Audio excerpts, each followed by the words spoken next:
قلندر صاحب السلام علیکم. وعلیکم السلام ورحمۃ اللہ وبرکاتہ.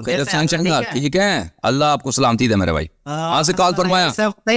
الحمدلله شيم ډیر مننه وروره. ما ته یو ویل چې هغه پښتون دی, ما چې ماشاءالله دا ما ته پته نه و. بیا پښتون نه یم لیکن پښتو پوهیږم. لګ پښتو پوهیږم, لګ پښتو پوهیږم, لګ پښتو. اچھا بیا هم خطه ډیر خطه. اچھا جی ریان صاحب, باقی سب خیریت ہے آپ سے؟ اللہ تعالیٰ کا احسان ہے. آپ کہاں سے کال کر رہے ہیں؟ آپ بتائیں. آپ خیریت سے انشاءاللہ؟ میں پاکستان بنو کے پی کے سے بات کر رہا ہوں.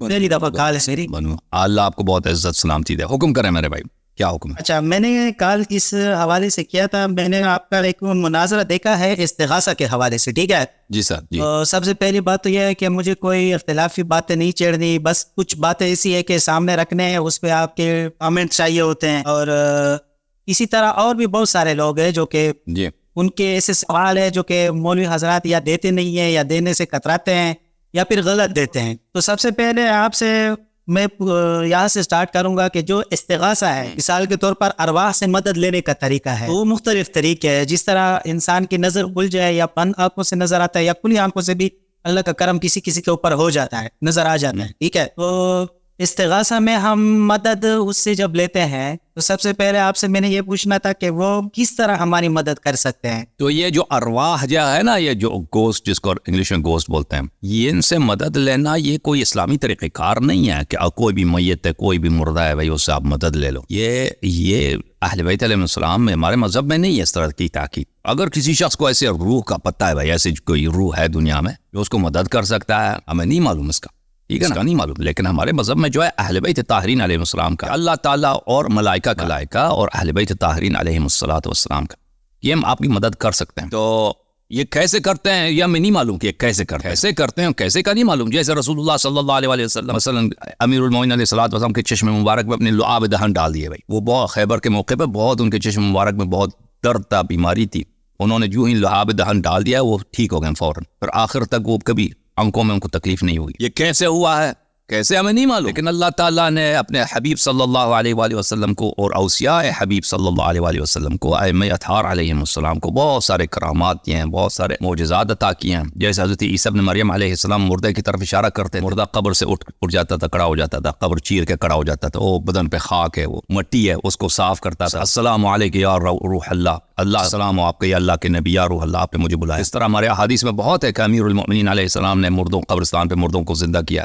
اشارہ کیا, قبر سے لوگ نکل آئے, سلام دیے, ان سے بات ہوئی, پھر دوبارہ وہ دنیا سے چلے گئے. تو یہ کس طرح ہوتا ہے ہمیں نہیں معلوم, معجزہ کس طرح ہوتا ہے. بہرحال ان کے یہ کوئی ہمارے دینی مصادر میں توضیح نہیں دی گئی ہے کہ یہ معجزہ کیسے کام کرتا ہے, اور یا وہ یہ سائنس کے لحاظ سے بھی ہمارے سمجھ سے باہر ہے کہ یہ کیسے واقع ہوتا ہے. جی ٹھیک ہے.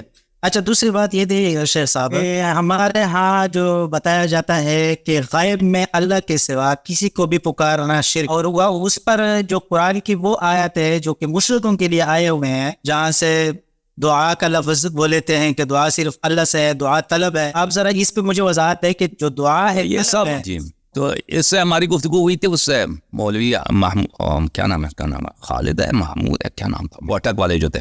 ہاں میرے پاس اس کا لنک سیو ہے, وہ میں نے دیکھا ہے.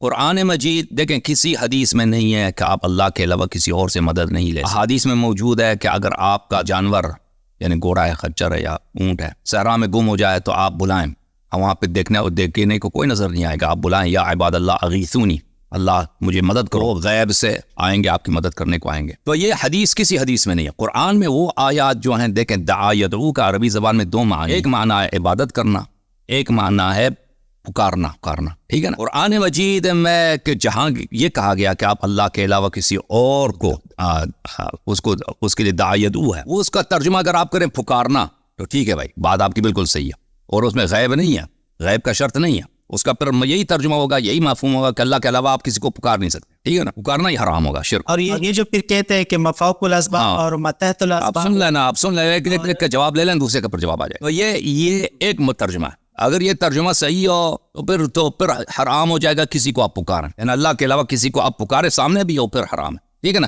قرآن میں یہ تو نہیں ہے کہ غیب میں آپ پکاریں تو وہ حرام ہے, سامنے والے کو آپ پکار سکتے ہیں. پھر نماز میں بھی آپ السلام علیکم ایھا النبی کہنا, یہ خود نماز بھی بہت بڑا شرک ہو جائے گا. دوسرا معنی جو بہت ہی واضح ہے وہ عبادت کا معنی ہے. عبادت کا معنی ہے کہ دعا یدعو سے مراد پکارنا نہیں ہے, عبادت کرنا منع. عبادت کسی کو پکارنا کوئی حرام نہیں ہے اللہ کے علاوہ, پوری دنیا کو آپ پکار سکتے ہیں, پکارتے رہو سارا دن, گالی دے کے پکارو یا گالی کے بغیر پکارو, احترام سے پکارو, جیسے مرضی پکارنا پکارو. کسی کو پکارنا نہ مکروہ ہے نہ کوئی حرام ہے, کچھ بھی نہیں ہے, شرک تو دور کی بات. اور یہ لغت میں, حدیث میں اور قرآن مجید کے اپنے آیات میں ثابت ہے کہ دعا یدعو کا دوسرا معنی کیا ہے, عبادت کرنا. دیکھیں اسلام کے مسلمانوں کے پاس قرآن تھا, تفسیر تھی, سب تھا, یہ سب لوگ پڑھتے تھے. ابن تیمیہ تک, ابن تیمیہ کی وفات سنہ 728, اس وقت تک کسی نے نہیں, یہ قرآنی آیات سب کے سامنے تھی, ٹھیک ہے نا, کسی نے نہیں بولا اللہ کے علاوہ کسی اور کو پکارو تو یہ شرک ہے, رسول کو پکارو یا اولیاء کو پکارو تو یہ شرک ہے. صرف ابن تیمیہ نے, اس نے یہ آیتیں پکڑ لیں اور اس نے ایک ترجمہ کر کیا بھائی, دوسرے کو اس نے نظر انداز کی. اس نے بولا کہ بھائی پکارنا ہی حرام ہے, پکارنا ہی شرک ہے. تو اس نے پوری مسلمانوں کی کیا کی, اس نے تکفیر کر دی, اور کسی نے اس کی بات کو مانا نہیں. اس کی بات ایسی اس کی کتابوں میں گم چلتا رہا جب تک یہ محمد ابن عبد الوہاب کا ظہور ہوا, اور پھر سعودی والوں نے اس پہ کے ساتھ اس کا اتحاد ہوا. سعودی حکومت نے حجاز پہ قبضہ کر لیا, پھر ان کو تیل مل گیا, پھر یہ پورے عالم اسلام میں وہ اپنی آئیڈیالوجی کو انہوں نے, ابن تیمیہ کی آئیڈیالوجی کو انہوں نے ایکسپورٹ کیا. عالم اسلام میں دیکھیں 728 سنہ 700 یعنی 8ویں قرن تک کوئی نہیں کہتا تھا کہ اللہ کے علاوہ کسی اور کو پکارنا شرک ہے. کہتے تھے اللہ کے علاوہ کسی اور کی عبادت کرنا شرک ہے, اور ہمارا بھی یہ قرآن بھی یہ کہہ رہا ہے پکارنا شرک نہیں ہے, عبادت کرنا شرک ہے, ٹھیک ہے نا. جی مزید بولیں. اچھا اب اس میں پھر اور آتا ہے میرا, کیونکہ لائن میرا ہے روحانی استانہ ہے میرا, تو لوگ آتے ہیں تو جی سر, سیکھنے والے بھی ہوتے ہیں, اس کو کچھ سکھاؤ تو الٹا آپ کے گلے پھر پڑ جاتے ہیں اور کچھ کہتے ہیں. تو اس میں معاملات پھر سامنے آتے ہیں, چاہے اس طرح ارواح ہو گئے یا پھر اس میں جنات ہو گئے, دیوشگ ہو گئے. تو اس میں مثال کے طور پر اب آپ کے پاس ایک چیز آپ نے کسی سے یا پکڑ لی یا آپ کے پاس آ گئی, اس کا مذہب ہندو ہے, ٹھیک ہے, اس کی پڑھائی تو ہم نہیں کر سکتے کیونکہ اس کی پڑھائی میں شرکی الفاظ ہوتے ہیں, جس طرح نما ہو گیا جو وغیرہ وغیرہ, ٹھیک ہے. اب اس چیز کو ہم رکھیں گے, صرف اس کو حکم دیں گے تو وہ کام کرے گا, کسی کا پکڑے گا یا کسی کا جکڑے گا, وہ جو بھی کرتا ہے. جی تو صرف حکم دینے سے تو اس میں کوئی مذائقہ نہیں ہے, کوئی ٹینشن تو اس میں نہیں ہے, چاہے وہ مذہب کے لحاظ سے کچھ بھی ہو. جی وہ کوئی کیا چیز ہے, کوئی جن ہے ان کو حکم دینا, وہ جن ہو یا دیو ہو, وہ تو قرآن مجید میں ہے نا کہ حضرت سلیمان علیہ السلام جنات سے خدمت کراتے تھے, ٹھیک ہے, شیاطین سے. شیطان کس کو, شیطان جو ہے وہ کافر جو جن ہوتا ہے اس کو شیطان شیاطین بولتے ہیں. حضرت سلیمان علیہ السلام ان کے پاس ان کے لشکر میں شیاطین بھی تھے, شیاطین سے وہ بناتے تھے بلڈنگیں وغیرہ بنواتے, ان کی وفات بھی اسی حالت میں ہوئی. اگر کوئی شخص مثلا کسی جن کو وہ کسی طریقے سے اس پہ حکم چلاتا ہے, اگر وہ کوئی حرام کام نہیں کرتا نا, اس کو اگر وہ جن مومن ہے مسلمان ہے تو اس کو تنگ کرنا, اس کو اذیت کرنا یہ جائز نہیں ہے. اگر وہ کافر ہے بھائی جن, وہ اس کو اذیت بھی کریں تو اس کی اتنی کوئی حرمت نہیں ہے. اگر شیاطین میں سے ہے اس کو کہہ دیں کہ فلان کام, یعنی شریعت میں مجھے نظر نہیں آ رہا کہ اس کی کوئی حرمت ہو, ٹھیک ہے نا.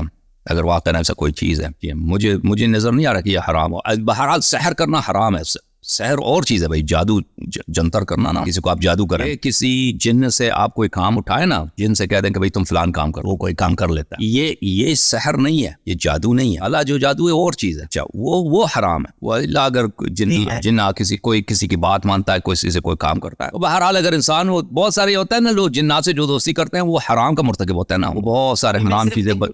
جنات شیاطین سے دوستی کے لیے, جنات شیاطین ہر ایک سے دوستی تو کرتے نہیں, اس کے لیے بہت ہی وہ یعنی اس شریعت کے خلاف بہت سارے گندے کام کرتے ہیں, تبھی ان کو جنات سے دوستی ملتی ہے, ٹھیک ہے نا. اگر اس طرح نہیں ہے, خود جن کو کوئی حکم دینا کہ تم فلان کام کرو اور وہ کر لیتا ہے, تو اس میں مجھے کوئی حرمت کی دلیل نظر نہیں آتی. اچھا ٹھیک ہے, ایک بندے کے اوپر سحر ہوا ہے, جادو ہوا ہے, ٹھیک ہے, سنا رہا ہے, اب اس کے ساتھ ایک چیز ہے, وہ اس کو خون کی الٹیاں کرا رہا ہے. اب اس چیز کو میں نے پکڑ لیا, وہ عورت ہے, اس کے پاس اپنی تسبیح ہے لیکن وہ کچھ پڑھتی اور ہے, اس کا مذہب کچھ اور ہے, وہ چیز ہے کالا جادو والا. اب میں نے اس کو پکڑ لیا, میں نے اس کو قید کر لیا, اب 2-3 مہینے بعد میں نکالوں تو پھر وہ اس چیز پہ میں اس کو اگر رہائی دوں کہ میں آپ کو رہائی دوں گا لیکن آپ میرے لیے کام کریں گے, تو وہ اس بات پہ اگر راضی ہوتی ہے تو وہ تو چیز کالا جادو والا ہے اور میرے لیے کام کرتی ہے, تو یہ جائز ہے. بھائی صاحب آپ چھوڑیں بھائی, یہ آپ مجھے ان چیزوں کا نہیں معلوم بھائی, ٹھیک ہے نا.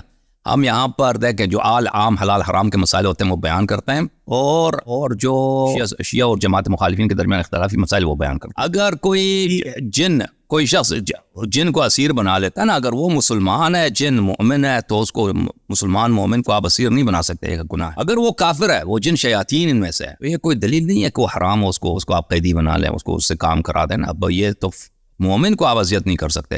اگر وہ کوئی کافر جن ہے, شیاطین میں سے ہے, اگر وہ کر سکتے ہیں تو کر لیں میں, ٹھیک ہے نا. ٹھیک ہے, اللہ آپ کو جزاک خیر, تھینک یو سر. نہیں چھوڑ دیں میں پیر صاحب. نہیں ایک اور بات صرف کرنی تھی. جی جی جی بولیں. یہ وہ اس کے متعلق نہیں ہے.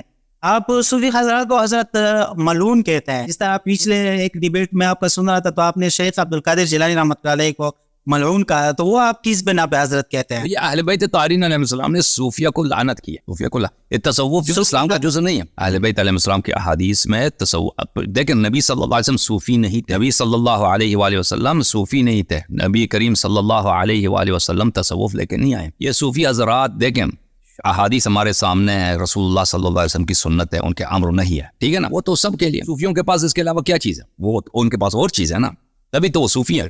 تو جو حضرت وہ کرتے یہ ہے, وہ تزکیہ نفس والے جو خانقاہیں بنا کے بیٹھے ہوئے ہیں, بڑے اس میں نام اور شخصیات ہے, آپ ان سب کو معلوم کہہ رہے ہیں. یہ نفس جو ہے, تزکیہ نفس وہ تو شریعت کا جز ہے. تزکیہ نفس جو ہے اس کا تصوف سے کیا ربط؟ ابھی ہم نماز پڑھتے ہیں, تزکیہ نفس کرتے ہیں, ہم نماز شب پڑھتے ہیں, تزکیہ نفس کرتے ہیں, ہم توبہ کرتے ہیں, ماہ رمضان میں روزے رکھتے ہیں, اس کا تصوف سے کیا ربط؟